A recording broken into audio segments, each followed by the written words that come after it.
నమస్తే friends. Nelson గారు Jailer 2 cinema director ఉన్నారు కదా, నెల్సన్ గారు. ఆ సినిమాలో రజనీకాంత్ గారు నటించారు, మోహన్ లాల్ గారు, తర్వాత రాజ్ కుమార్ గారు చిన్న గెస్ట్ పాత్రలు కూడా చేశారు. ఇప్పుడు ఆ సినిమాలో బాలకృష్ణ గారిని కూడా నటించమని అడుగుతున్నారు అంటని తెలిసింది. అయితే బాలకృష్ణ గారు కూడా ఆ సినిమాకి దగ్గర ఒక 50 కోట్లు ఇమ్మని అడుగుతున్నారని ఒక వార్త. సరే, అదంతా సెన్సేషన్లో, అది ఓకే, వాళ్ళకి ఇష్టమైతే ఇస్తారు, లేకపోతే లేదు, వేరే మ్యాటర్. అయితే ఈ సినిమాలో జైలర్ 2 సినిమాలో బాలకృష్ణ గారు నటిస్తే ఆ సినిమాకి ఏమవుతుంది, బాలకృష్ణ గారు బాగా చేస్తారా చేయరా, వాళ్ళకి ప్లస్ పాయింటా మైనస్ పాయింటా అనే విషయాన్ని నాకు తెలిసినంత వరకు నేను వివరించడానికి వచ్చాను. అంతే, నాకు తెలిసిన అభిప్రాయాలను పంచుకోవడానికి వచ్చాను. ఇవన్నీ చెప్పే ముందు నాకు ఒక చిన్న రిక్వెస్ట్, కొంచెం ఛానల్ని సబ్స్క్రైబ్ చేసుకోండి, కొంచెం ఎంకరేజ్ చేయండి. నమస్కారం. ఇంకా పాయింట్కి వద్దాం. నేను మళ్ళీ చెబుతున్నాను, నెల్సన్ గారు బాలకృష్ణ గారిని జైలర్ 2 సినిమాలో ఒక సైకో క్యారెక్టర్గా, సైకో ఇన్స్పెక్టర్ క్యారెక్టర్గా తీసుకోవాలని ఫిక్స్ అయ్యారని తెలిసింది. అసలుకి ఇదే కానీ నిజమైతే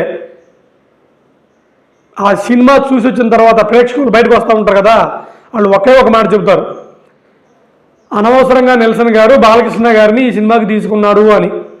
అంటే ఏంటి, బాలకృష్ణ గారికి యాక్షన్ రాదా? యాక్షన్ రాక్ కాదురా బాబు.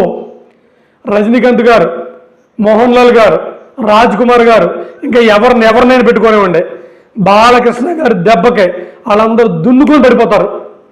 అంత పవర్ఫుల్ క్యారెక్టర్లు బాలకృష్ణ గారు చేయగలరు. అసలు బాలకృష్ణ గారు నాకు తెలిసి భారతదేశం తర్వాత సంగతి ప్రపంచంలోనే అంత పవర్ఫుల్గా చేసే ఒక యాక్టర్ని నేను ఇంతవరకు చూడలేదు. నేనేదో ఏదో ఆసామాసిగా చెప్పట్లేదు, మీరు కావాలంటే చూసుకోండి. సమరసింహారెడ్డి కానీ, నరసింహనాయుడు గారు కానీ, తర్వాత లెజెండ్ కానీ, సింహ కానీ, మొన్న వచ్చిన వీరసింహారెడ్డి కానీ, లేదా అఖండ కానీ, ఏ సినిమాని తీసుకోండి, ఆ సినిమా హిట్ అయిందంటే కంపల్సరీ బాలకృష్ణ గారి పెర్ఫార్మెన్స్ వలన అయింది. అసలు క్యారెక్టర్ని, ఆ పక్కన ఉన్న క్యారెక్టర్ని తినవతలు పడేస్తాడు.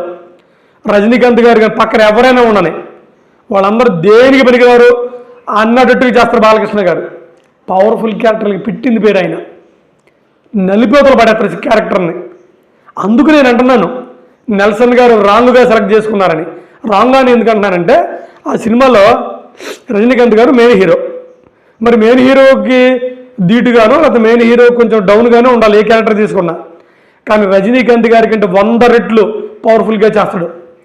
మోహన్ లాల్ గారి కంటే 200 రెట్లు పవర్ఫుల్గా చేస్తాడు. రాజ్ కుమార్ ఇలా మీరు ఊహించాల్సిన పని కూడా లేదు. కావాలన్న ఛాలెంజ్ ఇది. బాలకృష్ణ గారు క్యారెక్టర్లకు పెట్టింది పేరు అతను.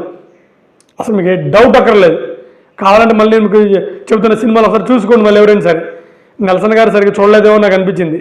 ఒకవేళ నెల్సన్ గారు ఇవన్నీ తెలిసి బాలకృష్ణ గారి క్యారెక్టర్ ఒకవేళ తగ్గిస్తే దాని పవర్ఫుల్ తను తగ్గిస్తాడేమో తప్ప, పవర్ఫుల్గా సైకో క్యారెక్టర్, పోలీస్ క్యారెక్టర్ కానీ పడితే, ఒక రౌడీ ఇన్స్పెక్టర్, ఒక లక్ష్మీ నరసింహ, ఆ సినిమాలో చూడమనండి ఒకసారి పోలీస్ క్యారెక్టర్లో. ఇంకా పక్కోడు వాడు 6 అడుగులు ఉన్నా, పక్కోడు వాడు ఒక 100 కేజీలు బరువు ఉన్నా బాలకృష్ణ ముందు పనికిరారు. Balakrishna is like a bullet, చించి అవతల పడతారు అంతే. అంత గొప్ప నటుడు పవర్ఫుల్ క్యారెక్టర్లు చేయడంలో, అందులో మీకు ఏ డౌటు లేదు. అందుకే నేను నెల్సన్ గారు బాలకృష్ణ గారిని రాంగుగా చూజ్ చేసుకున్నారేమో అన్నాను.